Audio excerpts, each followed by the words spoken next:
Hi friend. आप आज तक आप 2 पार्ट देख चुके हैं। पार्ट 1 में मनोरमा आत्महत्या कर लेती है। पार्ट 2 में मनोरमा को मनोज द्वारा जीवित किया जाता है।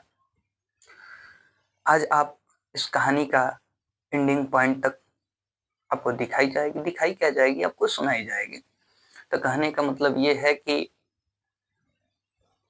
मनोरमा जब जीवित हो जाती है तो फिर पूछी जाती है कि अब ये शादी किससे की जाए। तो फिर मनोरमा को बुलाई जाती है। मनोरमा कहती है कि आप सभी लोग बताएं कि कौन मेरे लिए क्या किए हैं।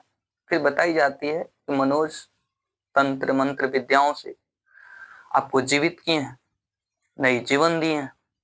फिर बोलती है और तो फिर बताई जाती है कि मनोहर आपकी बहुत ही सेवा की है।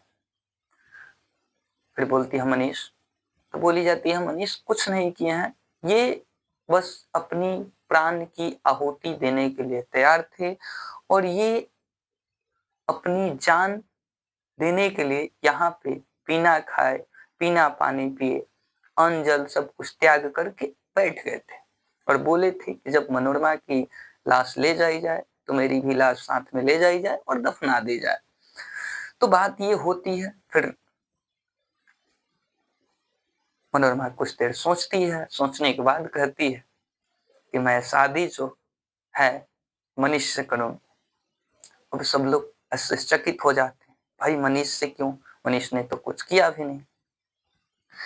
तो फिर मनोरमा से पूछी जाती है कि ऐसा क्यों। तो मनोरमा सबको समझाती है। समझाती ये है, पहले मनोज को समझाती ये है कि आपने मुझे नया जन्म दिया, आपने मुझे अपनी तंत्र मंत्र की विद्याओं से जीवित किया और नया जीवन देने वाले को पिता कहा जाता है और पिता और पुत्री में कतई कभी भी शादी नहीं होती। फिर मनोज हट जाते हैं। फिर आती है मनोहर की बारी। मनोहर कहते हैं हमने तो आपकी सेवा की। तो मनोहर को कहती हैं कि देखिए आप जो हैं ये मेरी सेवा किए हैं और एक औरत की सेवा उसका पुत्र ही कर सकता है, इसलिए आपने अपनी पुत्र धर्म निभाई। अब आप तो मेरे पुत्र हो, तो फिर माता और पुत्र में शादी की जाए तो कैसे की जाए। बचे मनीष बेचारे। मनीष ने तो अपनी जान तक त्यागने के लिए यहाँ पे बैठ गए। तो मेरी शादी मनीष से ही की जाए, क्योंकि प्रेमी का धर्म होता है कि कुछ करे या ना करे पर अपनी प्रेमिका के साथ ही अपनी जान तक की आहुति दे दे।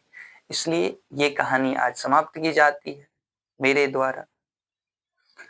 आप सभी से अनुरोध है, मेरी कहानी कैसी लगी और इसमें कौन सी त्रुटियां हुई उसके बारे में आप लोग थोड़ी कमेंट में बताएं।